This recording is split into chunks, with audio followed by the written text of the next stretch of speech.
முதல்ல ஆட்சி அமைக்கணும். இன்னமும் ஆட்சி அமைக்கிறதுக்குள்ள பெரிய தறிகடனை போட்டுட்டு இருக்காங்க. ஒரு கட்டத்தில் திமுகவும் அதிமுக கூட்டணி வைக்கும்னு நான் சொன்னேன். கண்டிப்பாக பின்னாடி எடப்பாடி பழனிசாமி வைப்பாரு. ஒரு நாள் விமர்சனம் பண்ணுவாங்க, அவ்வளவுதான். அசிகலா காலிலே விழுந்து அமைச்சர் பதவி வாங்கினதுக்கு இதெல்லாம் ஒரு பெரிய விமர்சனத்துக்கு ஆளாக போறதில்லை. நீங்க திமுகவை எதிர்த்து தான் சார் அதிமுக உருவாச்சுது. அதே மாதிரி திமுக எதிர்த்து தான் மதிமுக உருவாச்சுது. வைகோ போய் கூட்டணி வைக்கல, ஒரு சீட்டு கூட வெற்றி பெறல, அது வேற. திமுக கூட்டணியும் எடப்பாடி பழனிசாமியின் தலைமையிலான அதிமுகவும் சேர்ந்து அவங்க ஆட்சி அமைச்சாலும் ஆச்சரியப்படுவதற்கு இல்லை.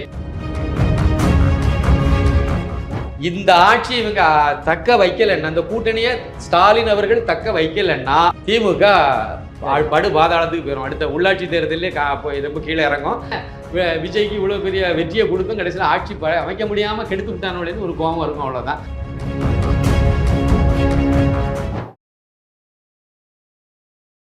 இளையபரத நேயர்களுக்கு வணக்கம். இன்னைக்கு நம்ம நேர்காணல நம்ம சிறப்பு விருந்தினர் சின்னப்ப கணேசன், அரசியல் விமர்சகர். சார் வணக்கம் சார்.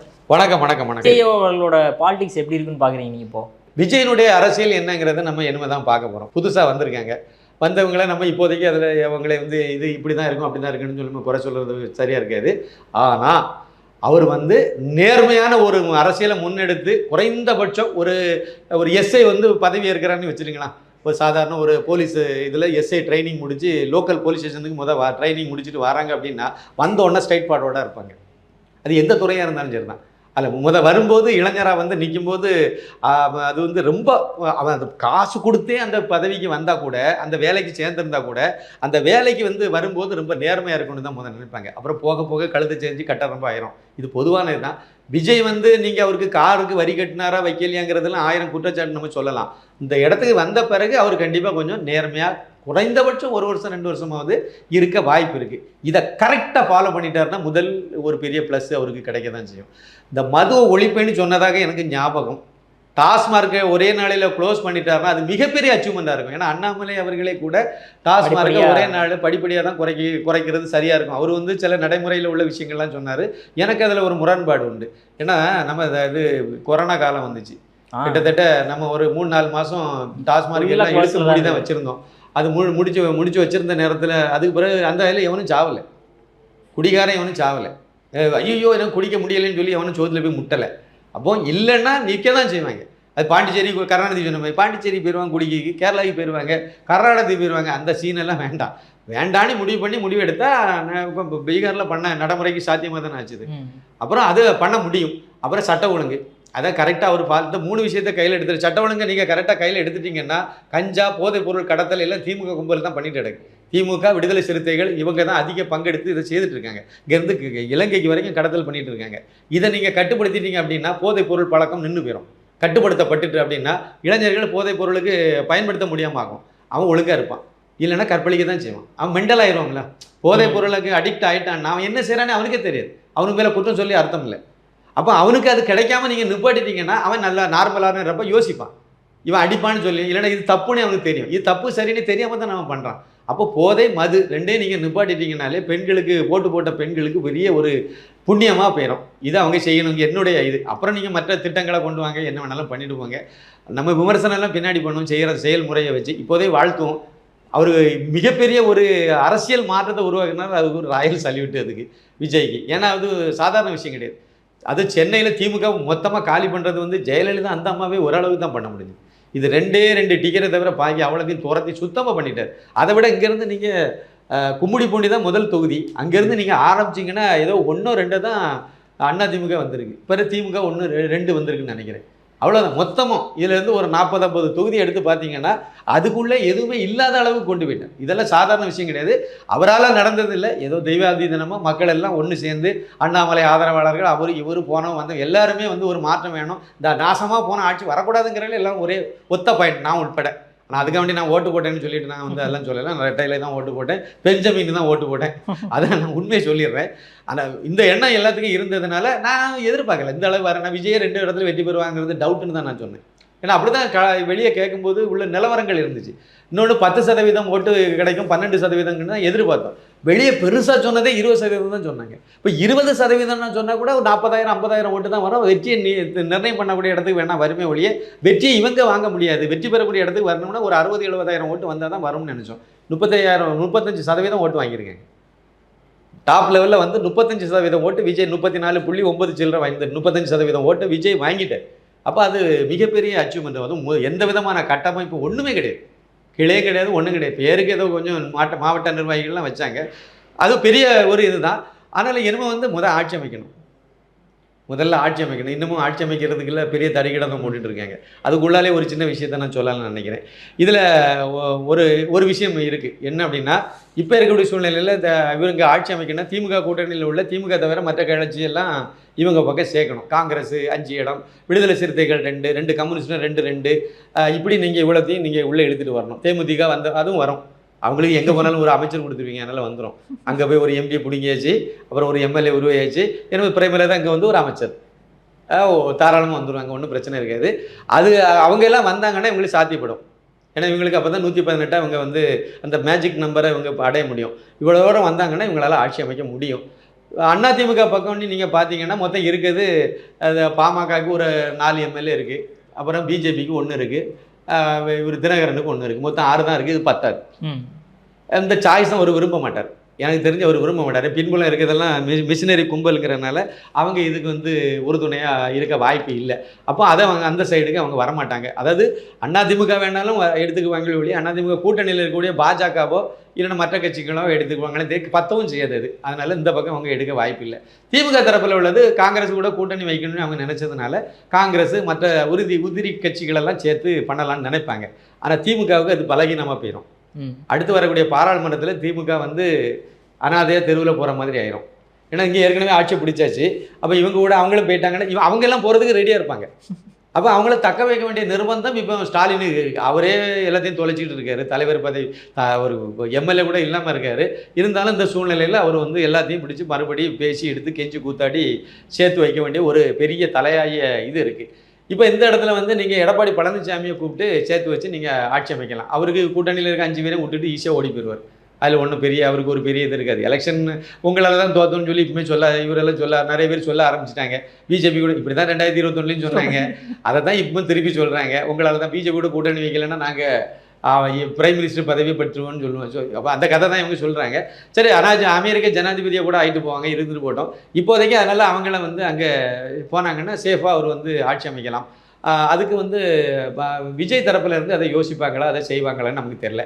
சரி, திமுகவினுடைய விசிறி தான் விஜய். அவர் வந்து கருப்பு செப்பு பெயிண்ட் அடித்த சைக்கிளில் போனார். அது பிறகு உதயநிதி ஸ்டாலினுக்காக ஒரு படம்லாம் நடிச்சுட்டு இருந்தார் ரெட் ஜெயினில். கடைசி வரைக்கும் அதிலெல்லாம் விசுவாசமாக தான் பண்ணாங்க. இவன் பல வகையில் திமுக குடும்பம், அது எஸ் சந்திரசேகர் குடும்பம். அதனால் வந்து அதெல்லாம் கூட அவங்களுக்கு சாத்தியமான ஒரு விஷயந்தான். அதை அவங்க பண்ணுறதுக்கு வாய்ப்பு இருக்குதுன்னு நான் நினைக்கிறேன். திமுக கூட கூட்டணி வச்சு கூட இவங்க ஆட்சி அமைக்கலாம். இதெல்லாம் இதில் உள்ள வாய்ப்புகள். இது எல்லாத்தையும் விட இன்னொரு முக்கியமான வாய்ப்பு இருக்குது. ரொம்ப நாளைக்கு முன்னாடி நான் சொல்லிகிட்டே இருந்தேன், கிட்டத்தட்ட 1 வருஷத்துக்கு முன்னாடி. ஒரு கட்டத்தில் திமுகவும் அதிமுகவும் கூட்டணி வைக்கும்னு நான் சொன்னேன். கண்டிப்பாக பின்னாடி எடப்பாடி பழனிசாமி, ஜெயலலிதா இருக்கும் போது அதெல்லாம் நடக்காத விஷயம், ஆனால் எடப்பாடி பழனிசாமி வைக்கக்கூடிய சூழ்நிலை வரும், கண்டிப்பாக வரும். அது அடுத்த எலெக்ஷனில் இல்லை அதுக்கு பிறகோ திமுக கூடவே போய் எடப்பாடி பழனிசாமி கூட்டணி வைக்கும் காலம் வரும்னு சொன்னேன். அது இப்போ கூட சாத்தியமாக இருக்குது, இப்போவுமே சாத்தியமாக இருக்குது. நான் சொல்கிறேன், ஒரு புள்ளி வரம் கேளுங்க. திமுக அதனுடைய கூட்டணி எல்லாம் சேர்த்து அப்படியே நிற்கிறது. 73 சீட்டு இருக்குது அவங்க கையில். திமுகவுக்கு மட்டும் 59, அது பத்தாது. இந்த கூட்டணி எல்லாமே அவங்க சொன்னால் நிற்கும். ஆட்சியில் உங்களுக்கெல்லாம் அமைச்சர் தரேன்னு நின்றுவாங்க. அவங்க 73 சீட்டு இருக்குது. ஆனால் அதே சமயத்தில் எடப்பாடி பழனிசாமிக்கு தலைமையாக அதிமுகவுக்கு மட்டும் 47 சீட்டு இருக்குது வெற்றி பெற்றது. இந்த 47ஐயும் அந்த 73ஐயும் கூட்டினீங்கன்னா 120 ஆகிட்டு ஆட்சி அமைச்சிட்டு போகலாம். சிம்பிள் தானே? எப்படியும் நீங்கள் அடுத்த எலெக்ஷனில் எப்படி நீங்கள் இதை வந்து அது எப்படிங்க அதிமுக கூட ஓபிஎஸ் எத்தனை தடவை முதலமைச்சராக இருந்தார்? அவர் போய் அதிமுக போய் சேர்ந்து இப்போ எம்எல்ஏ ஆகிட்டார். அவர் கூட இருந்த வைத்தியலிங்கம்லாம் போய் எம்எல்ஏ ஆகிட்டார். அவரு கூட ஒரு சமயத்தில் இருந்த மனோஜ் பாண்டியன் எம்எல்ஏ ஆகிட்டார். திமுகவில் எம்எல்ஏ ஆகிட்டார். சேகர் பாபு அங்கே இருக்க முக்கால்வாசி பேர் திமுக காரங்க தானே. அதனால் அது தாய் கழகம். அது ஒன்றும் பெரிய இதெல்லாம் ஒன்றும் வரப்போகிறது இல்லை. ஒரு நாள் விமர்சனம் பண்ணுவாங்க, அவ்வளோதான். அது இவங்க சசிகலா காலிலே விழுந்து அமைச்சர் பதவி வாங்கினதுக்கு இதெல்லாம் ஒரு பெரிய விமர்சனத்துக்கு ஆளாக போகிறதில்லை. இது காலத்தின் கட்டாயின்ட்டு போயிட்டே இருப்பாங்க. ஆனால் லாபம் நிறைய அவங்களுக்கு. எடப்பாடிக்கு பொறுத்த வரைக்கும் குறைஞ்ச துணை முதலமைச்சர் கிடைக்கும். ஸ்டாலினுக்கும் வந்து எம்எல்ஏ ஆகாமல் போனது நல்லது தான். பையனை முதலமைச்சர் அரியணையில் உட்கார வச்சிடலான்னு ஒரு இது இருக்கும். அதனால் அதிமுகவும் திமுகவும் சேர்ந்து இப்போ ஆட்சி அமைக்கலாம். அதுக்கு பிரகாசமான வாய்ப்பு இருக்குது. இது நிராகரிக்கக்கூடியது இல்லை. ஏன்னா நீங்கள் திமுகவை எதிர்த்து தான் சார் அதிமுக உருவாச்சுது. அதேமாதிரி திமுக எதிர்த்து தான் மதிமுக உருவாச்சுது. வைகோ போய் கூட்டணி வைக்கல, ஒரு சீட்டு கூட வெற்றி பெறல, அது வேற. ஆனால் வச்சாரா இல்லையா, வச்சிருக்காருல. அதனால இது ஒரு சாதாரண விஷயம். அதனால திமுகவை எதிர்த்தது அதெல்லாம் அரசியல். அதாவது கடமை மறப்போம் மன்னிப்போம் சொல்லி கருணாநிதி சொன்ன பாதையில் பேசிட்டு போயிடுவாங்க இவங்க. அதனால் அது உங்களுக்கு பெருசு இல்லை. ஆனால் இதுக்கு இந்த இதுவும் கூட நடக்காதுன்னு சொல்ல முடியாது. தமிழ்நாட்டில் என்ன வேணாலும் நடக்கும். ஏற்கனவே இதில் மகாராஷ்டிராவில் நடந்திருக்கு. திமுக பாஜக அணியில் இருந்தே உத்தவ் தாக்கரே எல்லாம் பண்ணி வெற்றி பெற்ற பிறகு போன சட்டமன்ற தேர்தலில், இப்போ இல்லை அதுக்கு முந்தின சட்டமன்ற தேர்தலில் அப்படியே எதிரணியான காங்கிரஸ் கிட்ட போய் கூட்டணி வச்சு முதலமைச்சர் துணை எல்லாமே இருந்து தானே இருந்து. அப்புறம் நாசமாக போனது ரெண்டாவது கதை. ஆனால் இருந்தது உண்மை தானே. அதே மாதிரி இங்கேயும் இதில் வந்து கூட்டணி ஒன்றும் சொல்கிறதுக்கு இல்லை. எதிர்த்து நின்னாங்கன்னு தான் சொல்ல முடியும். இந்த கூட்டணியில் வெற்றி பெற்ற பாஜகவை கட் பண்ணிட்டு இவர் போயிட்டார். அது ஒரு சீட்டு இருக்குது. அதனால் ஒன்றும் ஆக போகிறதில்லை. அதனால் யாரும் இதை குறையாக சொல்ல போகிறதில்லை. அதனால் வந்து நான் இப்படி ஒரு ஆப்ஷன் இருக்குது. இந்த ஆப்ஷனே அவங்க வந்து கண்டிப்பாக யோசிப்பாங்கன்னு தான் நான் நினைக்கிறேன்.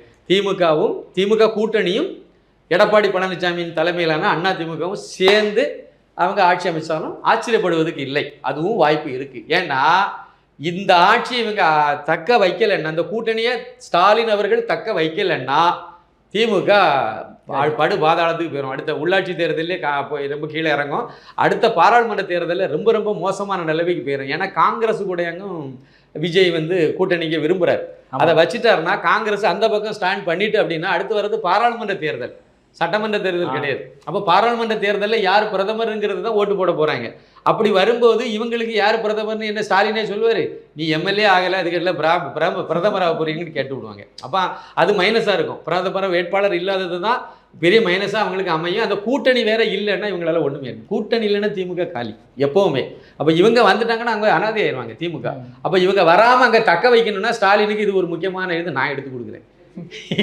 அதனால இந்த அவ்வளவுக்கு தக்க வச்சு எடப்பாடி சொன்னா வந்து சேரப்போறாரு. ஒன்று துணை முதலமைச்சர் அப்புறம் இதெல்லாம் தரேன்னா அவங்க ஒத்துக்க போறாங்க. அவருக்கு தேவை வேணா ஒன்றும் இல்லாமல் எதிர்கட்சி தலைவர் கூட பதவியை இழந்து போய் நிற்கிற நேரத்தில் அவருக்கு இப்படி ஒரு கிஃப்ட்டை கொடுத்து அவர் வேண்டானே சொல்ல போறாரு.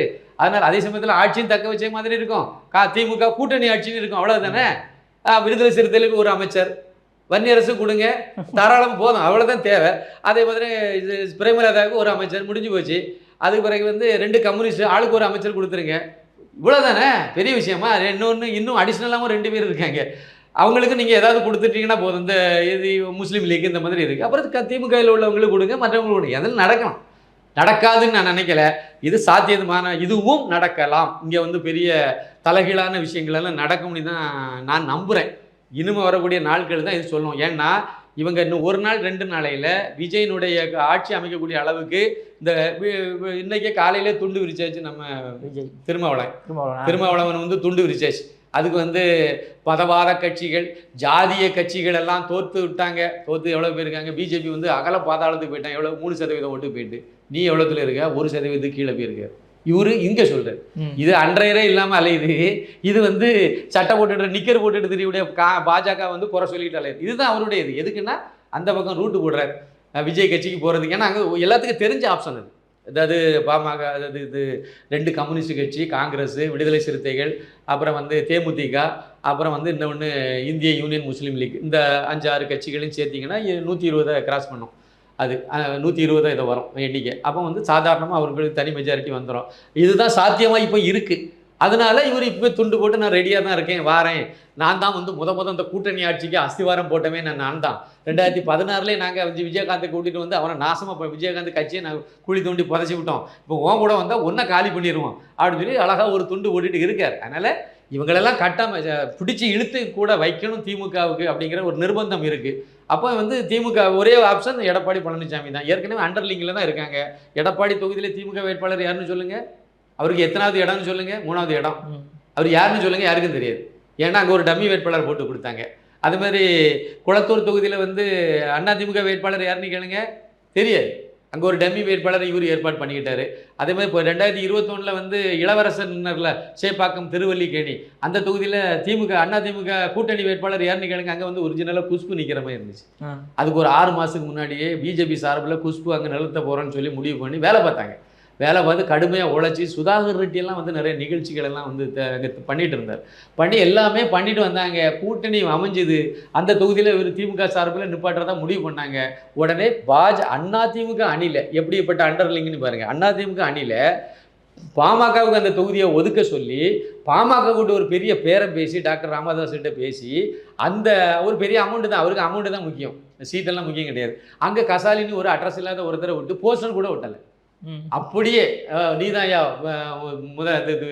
வெற்றி பெறணும் அப்படின்னு சொல்லி இவங்களே எல்லாம் திறந்து விட்டுட்டாங்க. நல்ல மார்ஜினில் வெற்றி பெற்றார். இப்போ தரிகடா தான் போட்டு ஏதோ 8,000 ஓட்டுலேயே 7,000 ஓட்டுலேயே தப்பி தவறி வந்து நிற்கிறார். இப்போ இது நடந்துச்சு. அப்போ அது வந்து அண்டர்ஸ்டாண்டிங்கில் தானே பண்ணுறீங்க. இது எல்லாமே அண்டர்ஸ்டாண்டிங்கில் இருக்கும்போது இது மட்டும் என்ன கேபி முனுசாமிக்கு பையன் வந்து கல்கோரி எதை வச்சிருக்காரு. அது அவ்வளோ திமுகவினுடைய ஆதரவில் தான் இயங்கிட்டு இருக்கு.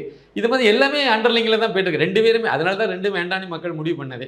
அதனால் இவங்க 2 பேருக்கும் வந்து இது மாதிரி ஒரு அண்டர்லிங்கெல்லாம் இருக்கிறதுனால அதே மாதிரி கொடநாடு வழக்குகளெல்லாம் ஏன் அது 5 வருஷமாக தூசே தட்டலையே ஸ்டாலின் அதை தான் வச்சு பேசி ஆட்சிக்கு வந்தாங்க.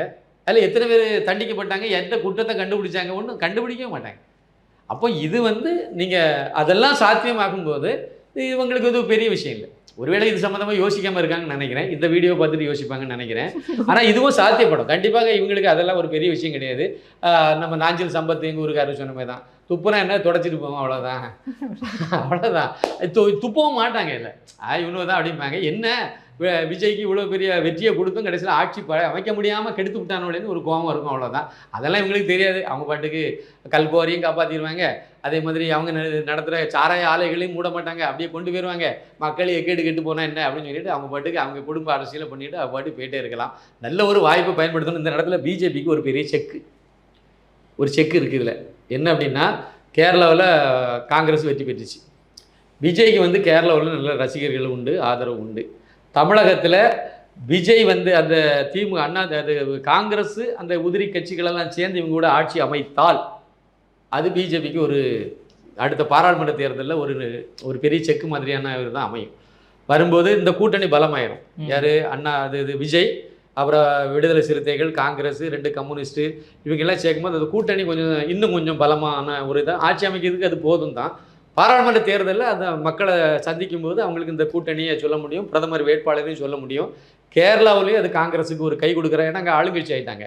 அப்போது தமிழகம் கேரளாவில் வந்து பிஜேபிக்கு வந்து ஒரு பெரிய சவாலாக அமையதுக்கு வாய்ப்பு இருக்குது. இப்படி அமைஞ்சுன்னா இந்த 2 பேரும் கூட்டணி அமைச்சாங்கன்னா இந்த 2 பேரும் ஒரு 4-5 வருஷத்தில் 2 சேர்ந்தே ஒரே குழியில் போட்டு மூடுறதுக்கு வசதியாக இருக்கும். வாய்ப்பே நான் தான் சொல்கிறேன்.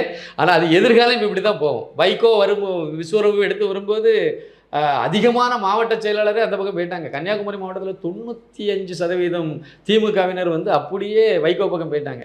எங்கள் குமாரபுரம் தோப்பூரில் ஒரு சமயத்தில் கொடி கட்டி பிறந்தது. எங்கள் அப்பா பெரியப்பா எல்லாம் கொடி ஏற்றின ஆள். கடைசியில் ஒரே ஒரு பையன், வள்ளியப்பனி ஒரு பையன் மட்டும்தான், இப்போ பெரிய ஆளாக இருப்பார், அவன் மட்டும்தான் வந்து போஸ்ட் ரோட்டுக்கும் அப்புறம் வந்து நம்ம ரைஸ் மில்காரர்னு சொல்லிட்டு ராஜரத்னம் அந்த அண்ணாச்சி இவங்க மட்டும்தான் திமுகவுக்கு போஸ்ட் ஓட்டுறதுக்கே அவர்கிட்ட வரோம் வள்ளியப்பண்டை கொடுப்பாரு. பிஜேபியில் உள்ள இளைஞர்களுக்கு பரோட்டாவை கொடுத்து போஸ்ட் ஓட்டுவாங்க. இப்படித்தான் வந்து திமுக இருந்துச்சு. அந்த அளவுக்கு விஸ்வர் எடுத்து போனாலும் தான் வைகோ இன்னைக்கு என்ன லெவலில் இருக்கார். ஒரு சீட்டு கூட வெற்றி பெறாமல் போயிருக்காரு. சரி, அதனால வந்து எடப்பாடியும் அதேமாதிரி போவார்னு நான் சொல்ல வரல. இப்போதைக்கு அவருக்கு ஆட்சி அமைக்கிறதுக்கு ஒரு வாய்ப்பு.